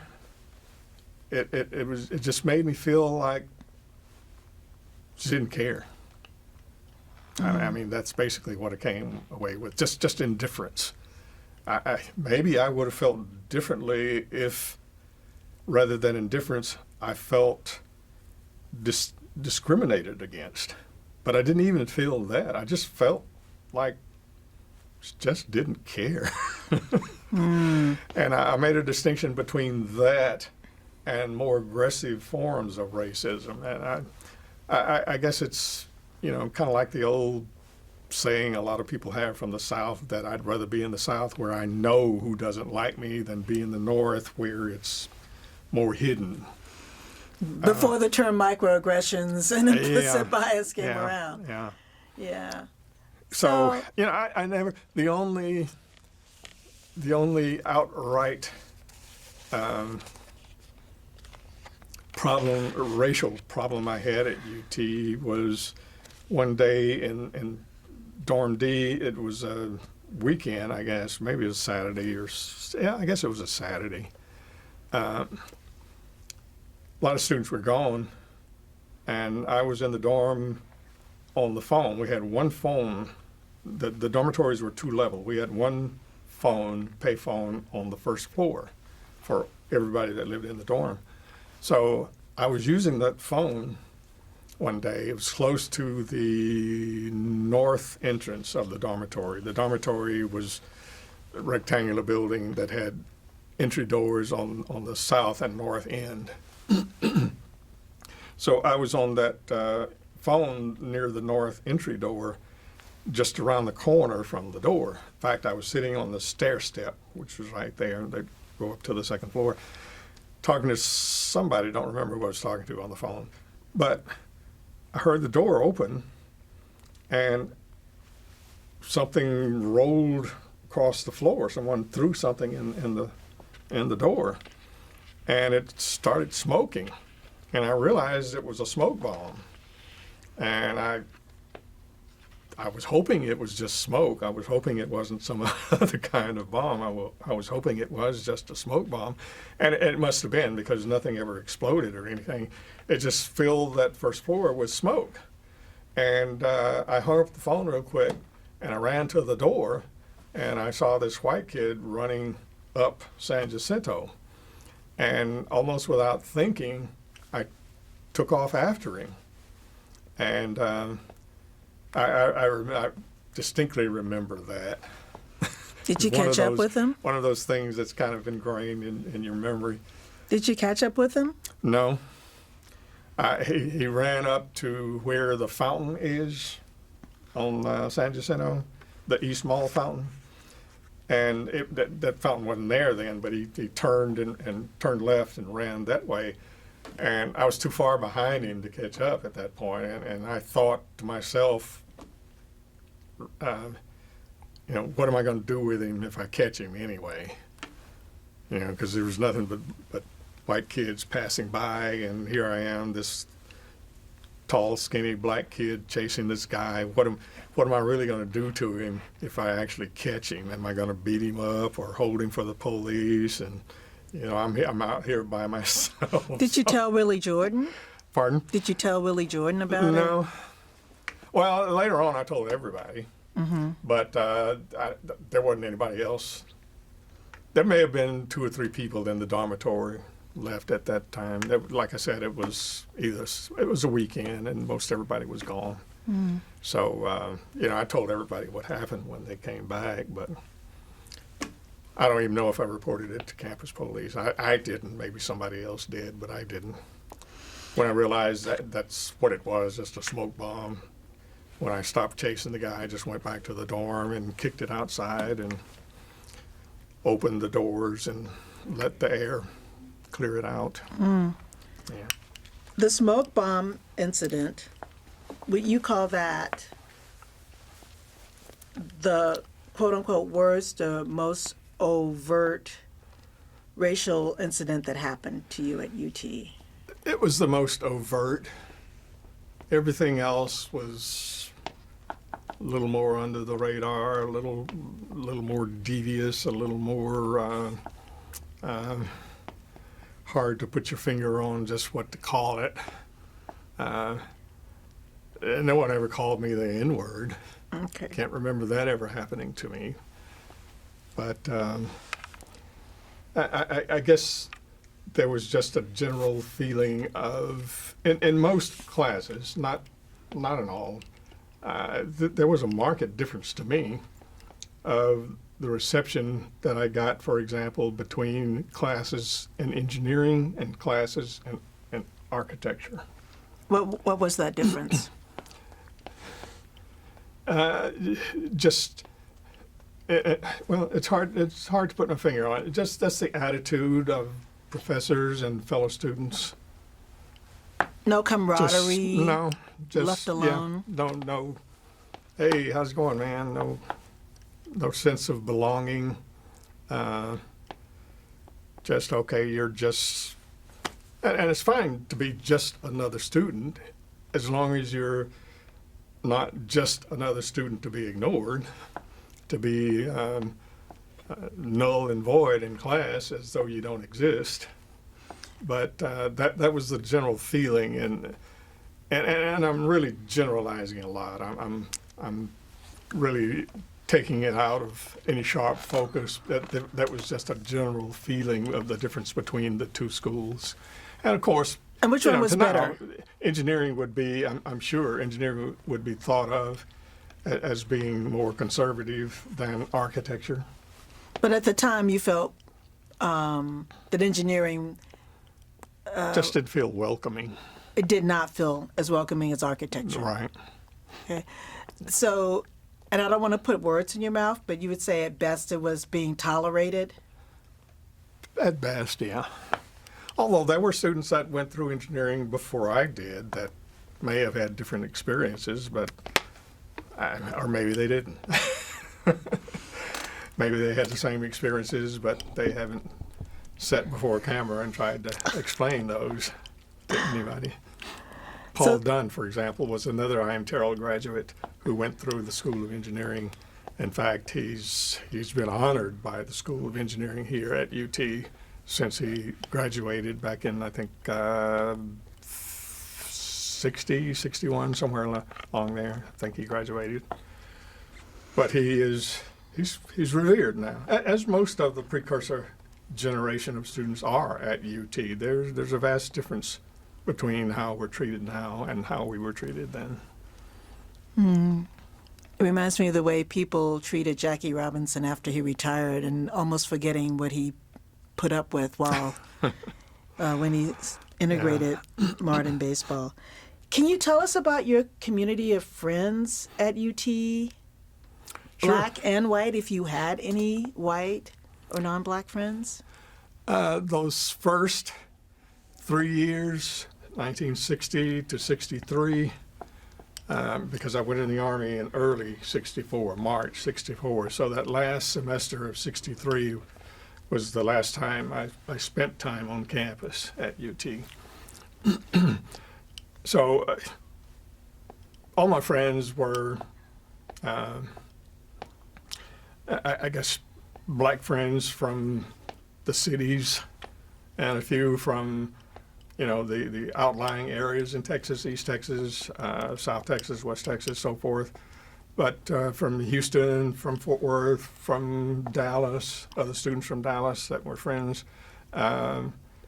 Some, I guess, were closer than others, of course, which I suppose is the way things naturally work out. But Willie Jordan was a friend, close friend since that first day we met. I got to know Narcell Haywood. 1960 was one of his last years, full years here, and I got to know him that last year. He was one of the most unforgettable people that I ever met. I always put Narcell in that category. One of a kind. Goodness. And it was a pleasure and an adventure to be in business with Willie and him for 16 years. Oh, man. That sounds... On a more sober note, did Kennedy's assassination in November of '63 have any effect on the decisions you made? Yes. Can you talk a little bit about that? It was just a part of the whole quickening pace that the country seemed to be going through. Really, it just seemed to be a downward spiral, beginning with that. As I was recalling things that happened at UT in the process of writing about it, I remembered that I walked across the campus that early November day, and I was actually on my way to work. I had a job on the drag in a clothing store, and I was going to work. And almost everybody I saw that was walking by was sobbing or crying or something, and I couldn't figure it out. I had left home. I lived on the east side of Austin at that time. Did most of the black students live on the east side if they were off campus? A lot of us did, yeah. 19th Street, the 19th Street area, and then there were smaller homes in that same general area off of 19th Street that a lot of students rented and so forth, rented apartments, rented homes over in that area. So nothing like it is now. I probably couldn't afford to live over there at this time. But so you're over there and you make your way across the city. Walking from now what would be the other side of I-35. Exactly. All the way to Guadalupe. Hadn't heard any news on the radio that day, so I had no idea what was going on. I finally get to work, and they had the radio on in the store. And of course, all of the news, nothing else was on the radio. All of the news at that point was about what was going on in Dallas at that point. I don't even remember. I remember that walk across campus. I'll never forget that walk across campus and all of the people that I saw just crying. And I got to the store, and when I actually listened to the radio that they had on in the store and heard what was going on, I don't remember anything else. Remember the name of the clothing store, by the way? Yeah, well, no. I don't remember the name of it, but at that time, there were two brothers that ran stores on the drag, ran clothing stores on the drag. One was at the corner just up a little bit from the co-op, where the co-op was, and then another was up near where the Varsity Theater was, not quite that far up, but in that block just before you get to the Varsity, where the Varsity Theater was. Okay. I guess it's now a drugstore, is that right? A Target. No, it is. No, it's a CVS. CVS, oh, weird. The Varsity Theater is a CVS store. So they were two brothers. One ran one store, one ran the other store. White? Yeah, white, Jewish gentleman. And they hired one of the ones that was near the co-op hired me to help because he had tuxedo rentals in the back shop, and he had an alteration shop that a Mexican guy ran in the back. And I helped him out, and I helped things around the store, just kind of tidying up after in the evening when customers had gone, folding stuff back up and straightening up in the store, and helping deliver tuxedos and that sort of thing. We're going to get back to the day of the assassination, but you held other jobs around on campus and off campus too, because you talked about the ones on campus, including in the union. Did you find it was easy to get jobs? Yeah, I did.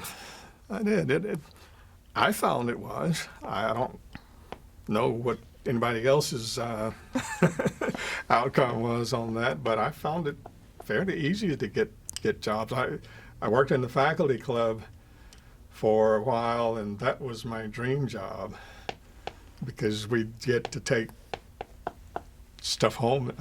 I'm sorry, just tapping my foot. We'd get to take stuff home that didn't get used during the lunchtime, and there were shrimp, steak, and just a whole lot of different things that we could have and take home in the evenings that it was going to spoil or nobody wanted it. So the lady that ran it and the gentleman that ran it would just tell us, take what you need. No, that's right. Save some money. But in November of '63, you have the assassination. It actually takes place in the city across from where you grew up. Right. And Dallas is even known as, I think, the city of hate at that point. Which was odd to me. I never knew Dallas in that way. I remarked earlier that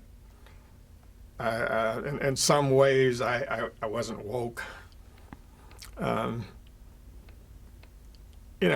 knew things went on in Texas, especially growing up.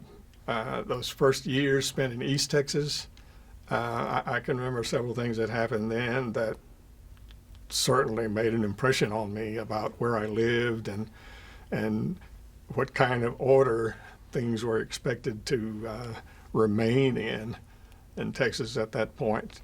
So, but still somehow,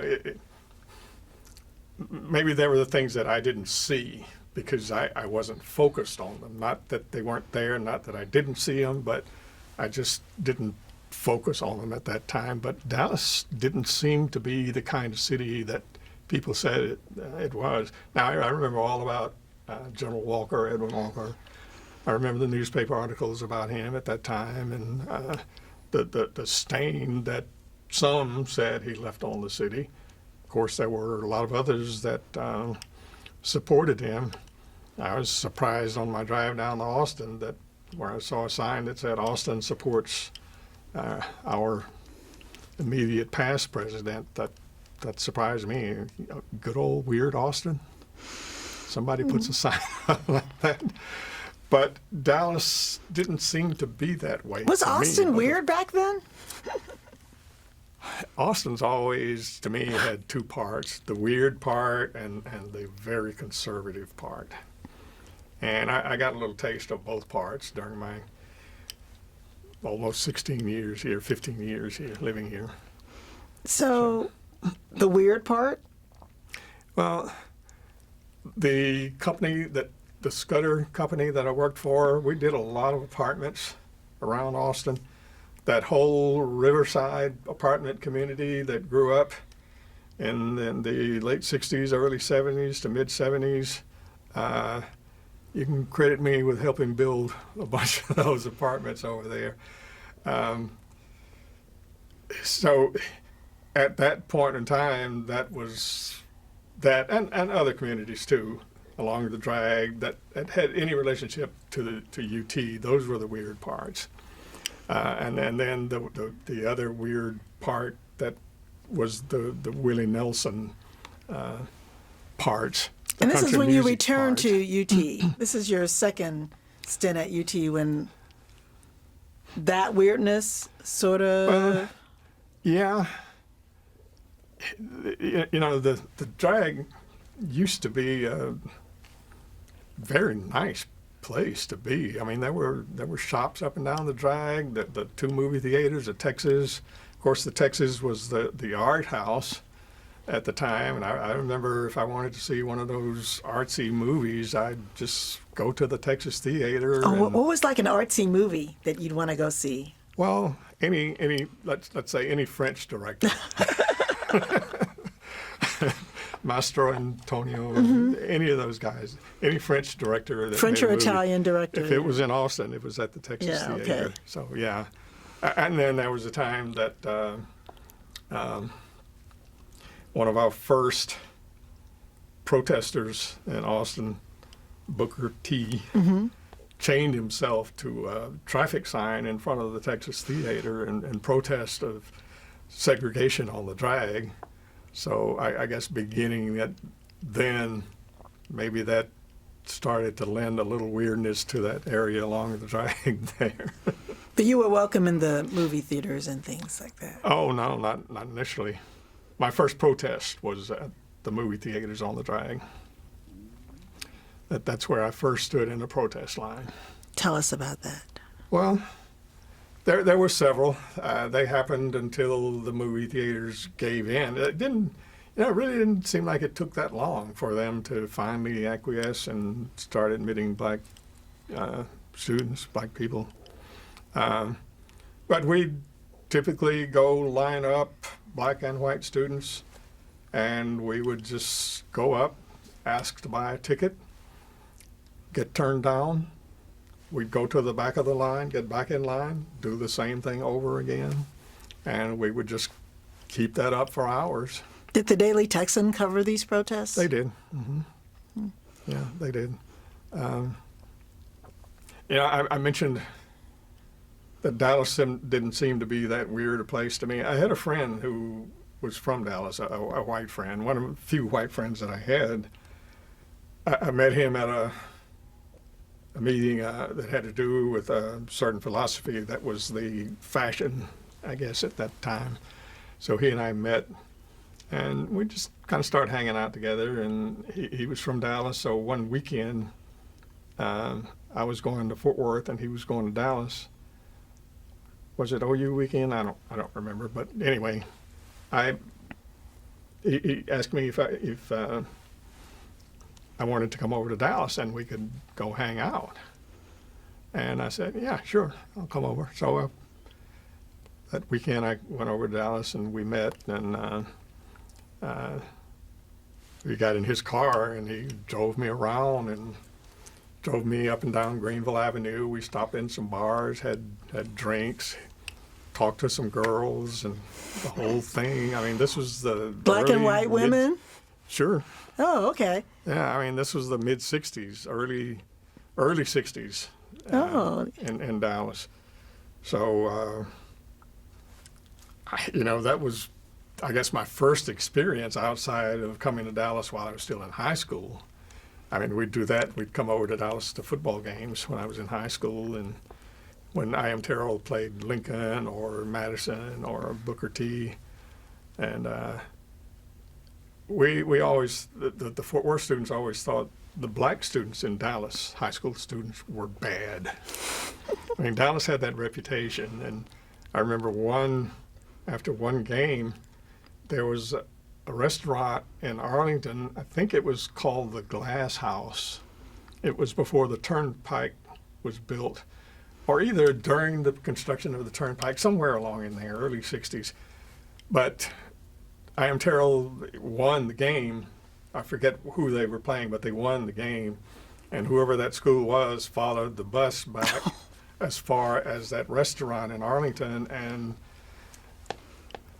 little action ensued, and some of the windows in that Glass House restaurant got broken out.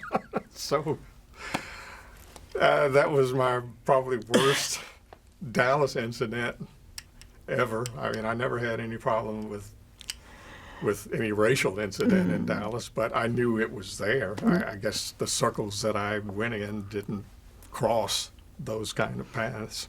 And you and your friend who met at a political or philosophical meeting, or just a typical campus club meeting or something like that? Yeah. Yeah, it was. It had to do with Ayn Rand, who was the founder of a philosophy called the objectivist philosophy. And I had an interest in it, and he had an interest in it. And we met and talked with each other and found out we had a lot in common. And he and I were always mistaken for conservatives, but we were more, I guess we were more, I don't know, if there was a mixture of liberalism and something else, we were more that way. Right, okay. And were you mistaken for conservative by other black students? Yeah. Never bothered me, never bothered them. So, but it wasn't like what's the thing, a fraction or a friction or anything like that. No. Okay. I always liked Bill Buckley, William Buckley. Not as much for his political ideology, but as for his style, how he handled himself and how he handled things. It was just always seemed so cool to me.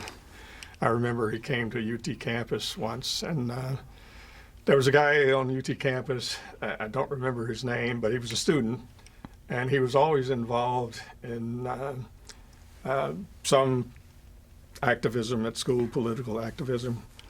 And when Bill Buckley was entertaining questions from an audience, this was, I think, just outside the main building on the west side of the main building. And this guy got up to ask Buckley a question, and he said, "Mr. Buckley, I hope you don't think I'm naive, but," and Buckley stuck his hand in his coat pocket like that, and he said very coolly, "My young man, but you leave me no other choice." That's a very Buckley thing to say.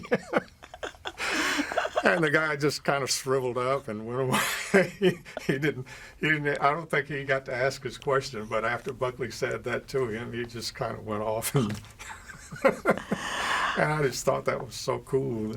Now you would, But yeah, I wasn't a conservative, certainly not in today's definition of conservative. Today's definition of conservative is not what conservatism was back in those days. No. and there not at was all. a black conservatism. There was. But I know what you're saying. You weren't part of that. But let's go back to. I was more of a libertine. Yeah, I was gonna. Yeah. Yeah. Did you interact with the black community out in Austin? During those first 3 years, 60 to 63, no, not a great deal. Unless you want to call going to Charlie's Playhouse, interacting with the black community. What's Charlie's Playhouse? That was one of the clubs on the east side that a lot of UT students, both black and white, went to. Let's see, there was Ciro's on, I think, 6th Street, kind of down the hill from Houston-Tillotson, which was a nice kind of cozy little club that you went. Did you have a lot of interaction with students from Houston-Tillotson? Mm-hmm. We did, yeah. There was kind of a brotherhood, sisterhood between students at UT. In fact, in the early days, a lot of the UT women were housed on the Houston-Tillotson campus. But and I had I.M. Terrell classmates that went to Houston-Tillotson too. So anytime I was at the east side, sometimes I'd run by there and see if I could catch up with a couple of those classmates. Mm-hmm. So yeah, there was a closeness, and there was friction at times with the actual Austin guys. Some of them, not all, but sometimes there was a little friction between the UT students and the Austin guys. Sort of the town and gown that we hear about. Yeah. The issue. That kind of thing. We think we're all that, and you're not getting our girls. And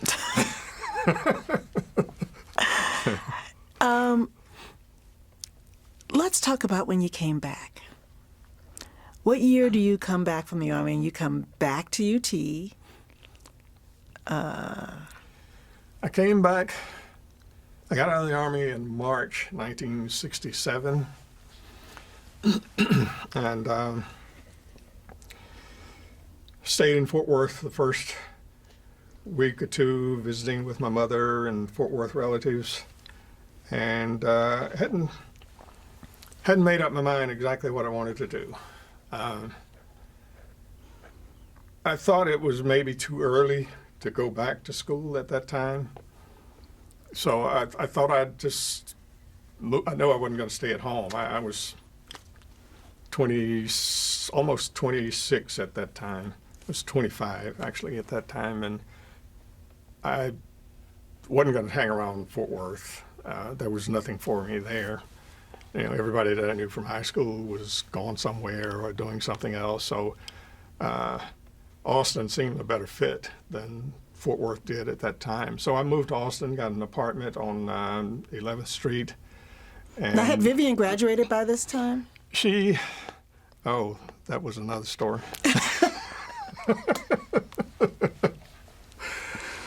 Vivian had moved to San Francisco. And actually, I guess I'll backtrack. I don't want to take a lot of time, but let me backtrack 1 minute.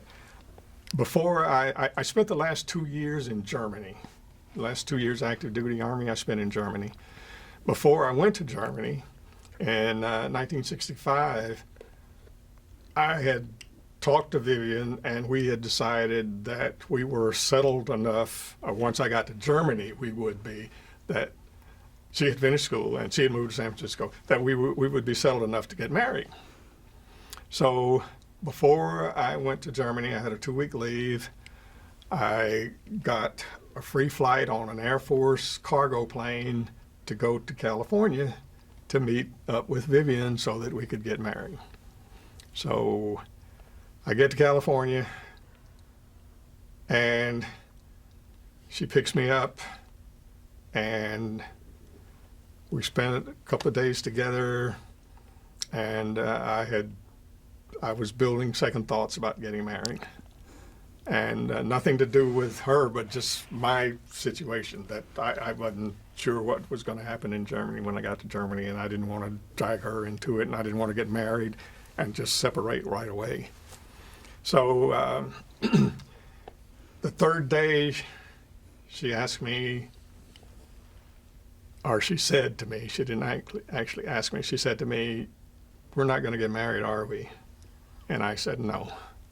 I've decided it's still too early." So she said, "I'll take you to the bus station." And so she took me to the bus station. I thought we were through. I got on the bus. I got a long bus ride back to Fort Worth, from San Francisco to Fort Worth. Wow. Met a Vietnam veteran that was coming back, and we talked to each other from San Francisco all the way to Arizona, where we went in the bus station and got drunk together. And it was the last time I saw him. He got off in Arizona. I don't know where he went. But anyway, I came on to Fort Worth and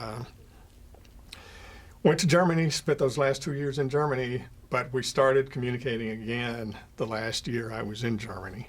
So when I got out, and she was living in Dallas at that time. When I got out of the Army in '67, she was living in Dallas. So I met her in Dallas, and I said, I think I'm going to go back to Austin, and I don't know if I'm going to school right away, but that's eventually what I'm going to do. And she said, "Well, what about us?" And I said, "I still want to marry you." I said, "If you show up in Austin, I'll know you want to marry me too." This was March. So November, she showed up. We'd been talking with each other, visiting a couple of weekends, driving back and forth from Austin to Dallas. But she came down to Austin in November and says, "Well, looks like we're both ready." So we got married in November '67. So that was that. And you were working for an architectural firm at that point. I was lucky enough. I moved to Austin, got an apartment in March, and got a job in March. working as a draftsman with with William Scudder, who was a alumnus of Texas A&M, out on Burnett Road, small architectural company at that point, and gave me a job drafting, doing some other things, printing, doing survey work out in the field, because I picked up that ability in the Army, another plus for the Army, teaching me how to survey. So I did surveys for his office for our projects, and was feeling pretty good about myself. And then I decided to go ahead and re-enroll in school in September of that year. And that was probably a mistake. It was too early. I didn't feel comfortable back in school at all. Why? A veteran, I'm a veteran. I'm still feeling Army. I still have an Army mindset. And this is very much a much more this was an anti-war anti-war time in Austin at that time. Yeah, very much so.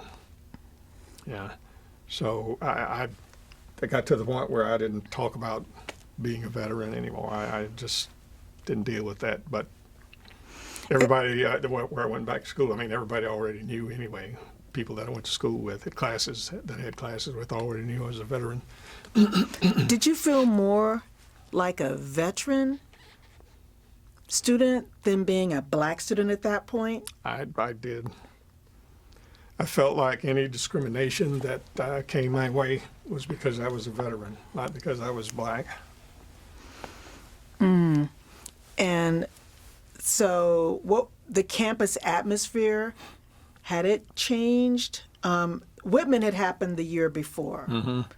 Whitman, I was in Germany when Whitman happened, and when I heard about that, I thought back, and I think I had a class with Charles Whitman when I was still in architectural engineering, because that was his major. He was, I believe I had a class with him. I recognized the face, but yeah. I lived off campus. I never lived on campus again, so I considered myself an Austin resident at that point. And this is in the 60s. So Whitman was a veteran, of course. Yeah. So I'm sure there's that sense, too. And your being black did not soften No. resentment or fill in the blank. No. In fact, may have been even worse, because the attitude seemed to be of, of all people, why would a black guy go fight somebody else? And this was, if you remember Muhammad Ali's fairly famous diatribe or speech that he gave about that when he declined to submit to the draft, that, why should I go to Vietnam, and I don't have any enemies over there. All my enemies are right here, and that, so people kind of looked at me like I was almost a Tom for going in the Army, although I never went to Vietnam. Yes, I was going to say, your plan, your strategy worked in that sense. Yeah. Did you know of high school classmates or friends who did end up in Vietnam or Southeast Asia? The guy that I mentioned earlier that went to Oklahoma and left college to join the Marines, he spent 2 tours of duty in Vietnam, and leaving the second tour of duty, his plane went down in the South China Sea in 65, I believe. His name was Otha Thompson. Marine Corporal Otha Thompson. He was the closest friend I had. There are other high school classmates.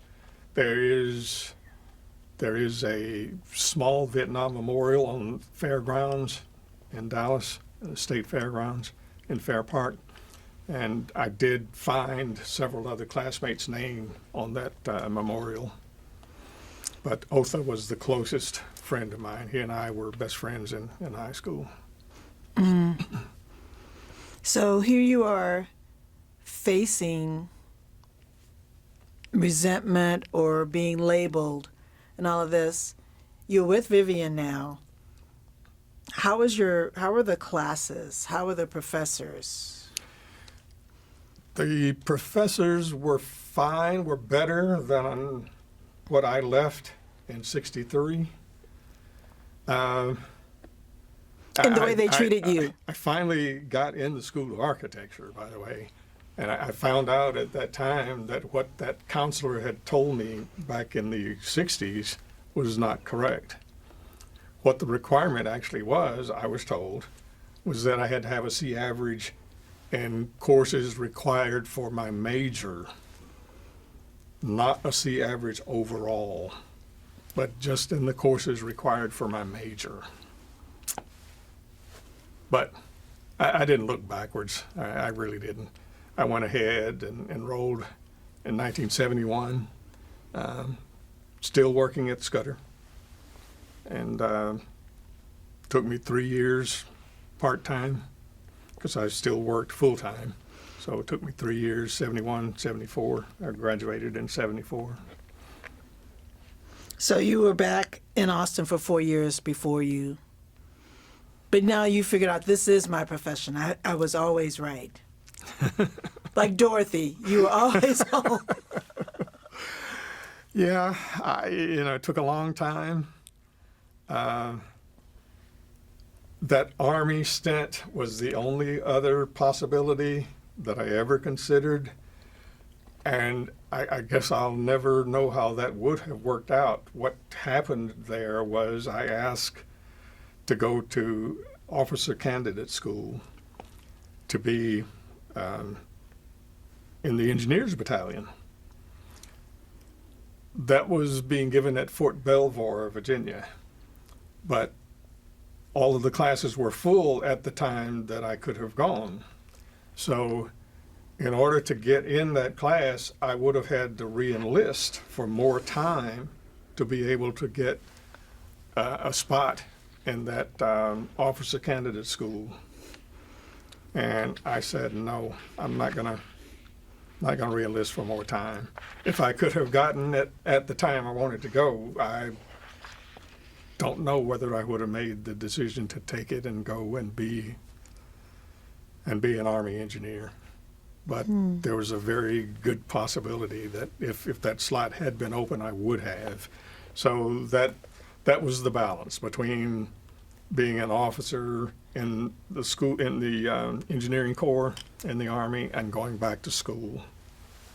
And as it happened, I made the decision, instead of going for another enlistment period, I made the decision to just get out and go back to school.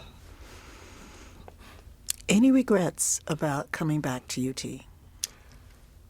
No, I had regrets of going back that first semester in '67, but when I did go back in '71, no. The atmosphere No had regrets. changed a little bit too. It had, yeah. By that time, the Vietnam War was such a morass. I don't know if people got tired of protesting or I don't know. But things were bad all over then. I mean, the last couple of years in the 60s, the first couple of years in the 70s were culturally, politically, I mean, we had, of course, the other Kennedy assassination. And Martin Luther King in '68. And then Robert Kennedy's assassination. And the Woodstock, which was a cultural thing, but then there was the killings out in California, and Kent State in Ohio. Kent State, Orangeburg, South Carolina. Yes. All of those. We had all of the rebellion on college campuses going on at Berkeley, in New York, at Columbia. So, I mean, there was just stuff going on everywhere. It wasn't just about Vietnam anymore. So that had died down. That wasn't a problem anymore. And besides, I had gotten rid of that Army vestige that hung over me back in '67.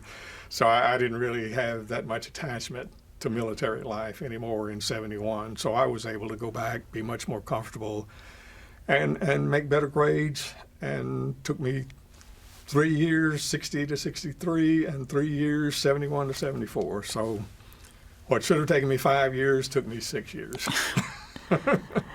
And now you seem to have this, I don't want to say loyalty to UT, maybe that UT gave you opportunities that otherwise you wouldn't have had?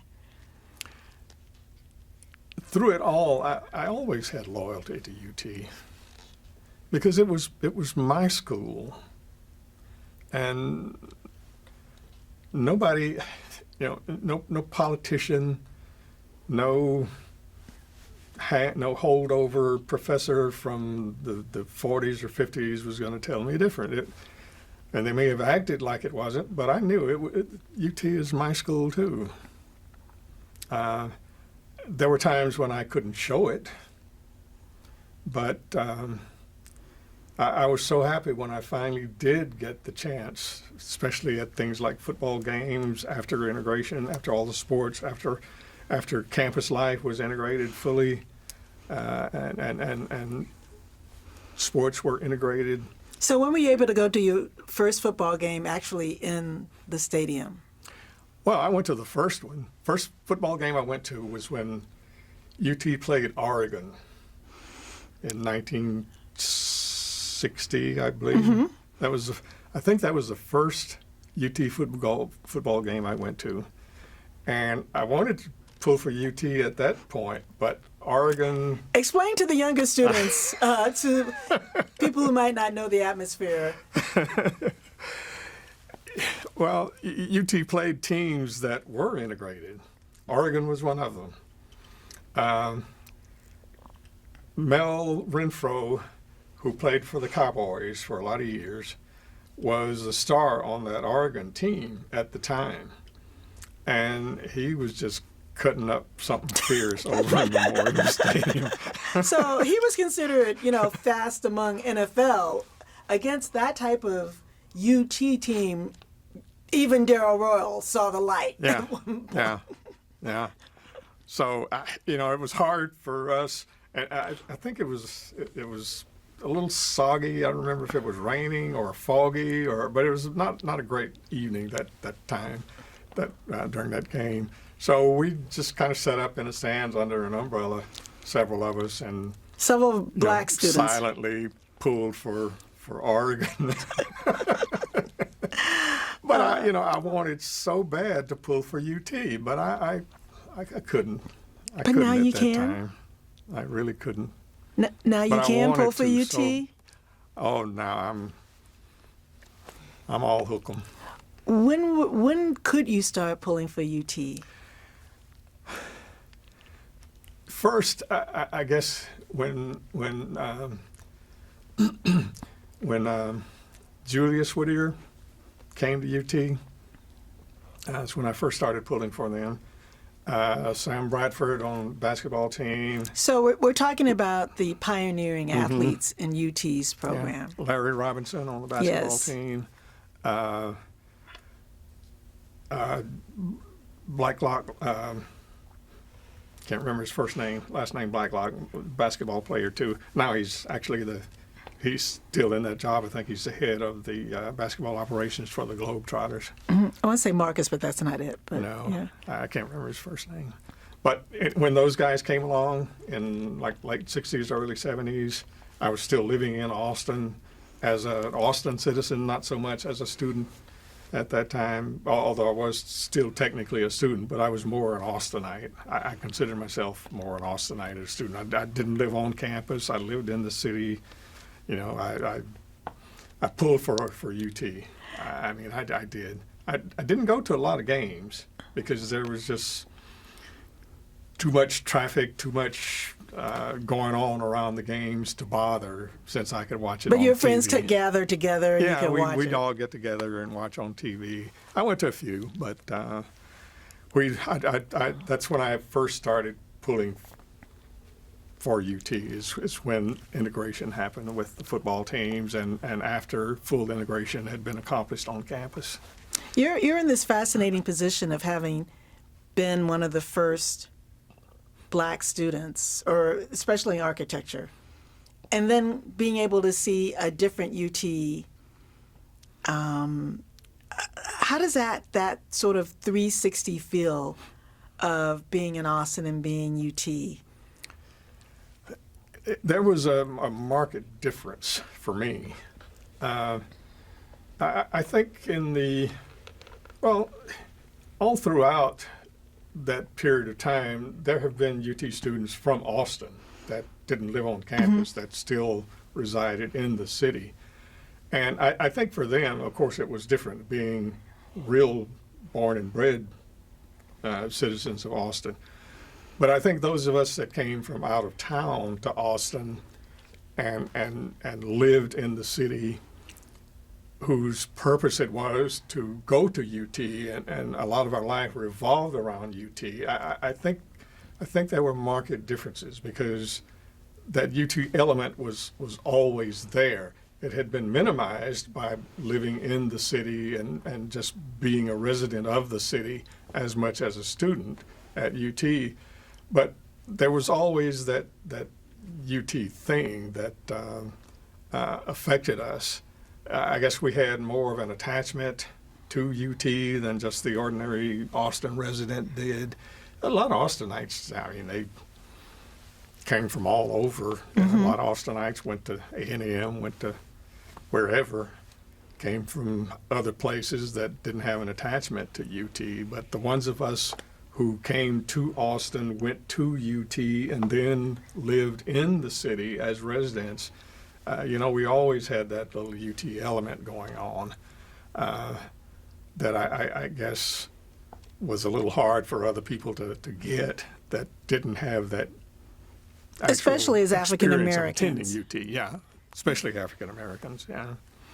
But it was very different for me because I guess being an architect and having job requirements that really I had to engage in, very deeply engage in and concentrate on. I didn't have a lot of time to spend thinking about UT, so being able to sit down on a weekend and pull for a football and cheer at a football game was something I looked forward to. Because I didn't spend my weekdays thinking about UT. I mean, I didn't wear UT garb around all day and during the week and that sort of thing. I probably wear more UT garb now than I did when I was just a resident of Austin. And did that degree from UT ultimately do what you needed it to do? It did. As opposed to going to an HBCU or going outside of the state? I think the experience at UT did what I gradually realized that I wanted it to do, which was to give me a broader base as a person. I took the word university literally, that I want to get input in my life. I want to incorporate things in my life that come from all over, different places, different people, different ideologies from different just from different inputs all over. And university, I mean, literally meant to me a place that I could take all of that in and use whatever parts of it I could to kind of broaden who I am as a person, to get out of being narrow-minded, to get out of being, I don't want to make up a word here, but to to just be something other than I was, who initially enrolled in UT in 1960, because I was, Fort Worth in 1960, it was a city, but still it's kind of country. And I spent, of course, the first years of my life living literally in country towns, and I felt like a country boy. So I wanted to broaden my outlook on the world. I wanted to get away from just being, just having a Texas outlook on things. I wanted to know how people from other parts of the world thought, how they did, where they got their ideas from, what were their ideas, what part of what they thought could I use. So in that sense, being an arts, and I'm sorry to cut you off, No, but that's fine. being an arts and science major for a couple of years did expose you to those types of courses. Yeah. It did. As I said, I took some philosophy classes. I took a lot of literature classes. I found out I loved literature. But The you only didn't thing I take didn't like journalism was courses. history. But you didn't take journalism courses. No, I didn't. No, I didn't. But the literature courses, had to do a lot of writing in those. When you have to write an explanation of why Jack Kerouac wrote what he wrote and what did he mean by this, and what did Hemingway mean when he wrote about finding a corpse on the top of Mount Kilimanjaro, and you have to write. Yeah, you have to think a little outside of the box. You have to go outside of what you may have thought when you came into class that day in order to really figure those kind of things out. So I enjoyed that. I enjoyed reading stuff from all over the world, from different authors, and got me hooked on reading. I'm still an avid reader. So your decision to attend UT paved the way for so many other students to attend, even today. What advice would you give the current generation of UT students as a whole and to the African American students? I guess the best advice I could give is to do as I did in one respect, which is to take advantage of all that it offers. Step outside of what your narrow confines may have dictated to you, or may have whispered in your ear or hinted at what you think you ought to do. Try to step outside of all of that and take in more of what university, not necessarily the university, but since you're at this university, take in more of what university can offer in terms of how to live your life from this point on, in terms of being a critical thinker, in terms of how to look at things going on in the laboratories of life that you see on campus. Before you get out in the real world, look at what's going on in the life laboratories that you'll find on campus, and see what you see how things are done in those laboratories. Because once you get out in the real world, they no longer are laboratories. They're going to be real. But you get a chance here to experiment with different ways of thinking, different ways of doing things, and those things don't cost you in the long run. They benefit you in the long run. So I would think that's probably my best advice. Try to broaden your outlook. Take advantage of all that a university offers. Take different classes than you think you might be comfortable with. Speak up in classes. Debate, don't argue. If you have a point, state it succinctly. Try to get it over. Be prepared to change your mind. Don't be so ironclad that you're trapped in the mind that you came here with. Try to look at things openly, and above everything else, be rational. That's what critical thinking requires. Be rational. Think rationally. Think critically. Don't ignore politics. Ignore how politicians want you to think. Look at the commercial. Look at the political commercials. I saw a commercial with a lady who wants us to vote for her because she's a mother and she's against. She'll fight against people that are against big oil. You know, anybody that puts up the word big, prefacing an industry, ought to be run out of town with their politicians. Big pharmacy, big oil. If you can't think any further than, if you can't think more critically than just to say something is big, so therefore we ought to be against it. Now, don't vote for whoever that person's telling you to vote for. And okay, that's all you're going to get from politicians these days. So you're going to have hard choices to make about things like, who am I going to vote for? So, when it comes down to making those hard choices, if you can't make a hard choice on a rational basis, vote your self-interest.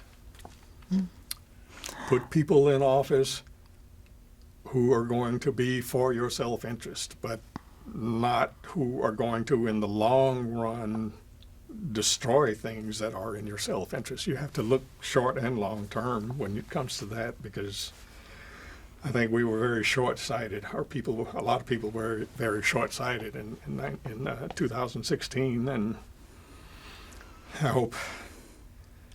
Anyway, I'll just end that there. So, no, is there anything that you'd like to discuss that we haven't? I guess the only thing is how much I appreciate those students who were here before me. There were 4 years of students that came before me, and they that they were here encouraged me every day. I mean, they didn't have to hold out a hand for me. Just the fact that they were here encouraged me and let me know that they're here so I can be here. I mean, I don't have to actually, get a lift up from them. Their just being here gave me a lift. So, there may be students here where you never know. You may see them walking across campus. You may not know who they are. You'll see them. Take comfort in the fact that they are here.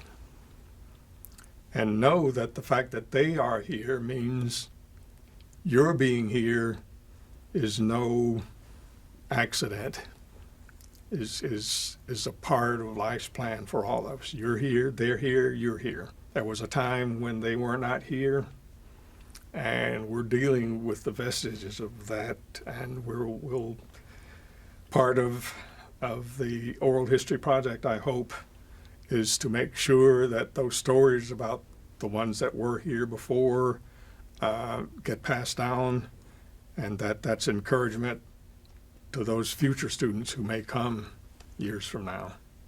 So I do want to congratulate and thank all of those students, the Willie Jordans, the Norcell Haywoods, the John Chases, all of those who were here before. Just being here alongside them did me a world of good. Thank you very much, Mr. Alexander. Thank you. I enjoyed it.